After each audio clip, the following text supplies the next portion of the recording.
Nagsagawa ng rescue operations ang Department of Social Welfare and Development at Philippine National Police sa mga street dweller at batang lansangan sa Maynila. Narito ang report ni Maki Libradilla. Muling sinuyod ng Manila Police District kasama ang ilang personnel ng Department of Social Welfare and Development ang Maynila pasado alas 10 kagabi. Nagsagawa ang mga ito ng rescue operations. Pinagdadampot ang mga street dweller, mga menor de edad at mga batang pakalat-kalat sa kalsada pagpatak ng alas 10 ng gabi. Maging ang mga nakatambay sa mga piso net o yung internet at gaming areas sa bangketa ng Kirikada Street, kinuha rin ng mga pulis.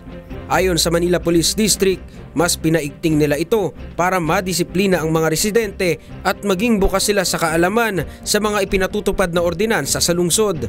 In-implement natin at para ma-aware na sila na sundin nila kung ano ang ordinansa mayroon tayo. Sa kabuuan, 34 ang dinampot ng mga pulis, kabilang ang mga nagiinuman sa kalsada, mga walang pang-itaas na damit, nagsusugal at mga taong lansangan.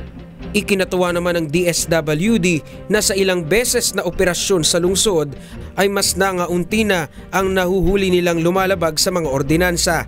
So nakikita natin yung mga taong nasa kalye, unti-unti nawawala na. Kasi nga almost 400 plus or 500 plus na yung mga nakukuha natin, nasasagip natin sa kalye. Maki Libradilla, UNTV News, Worldwide.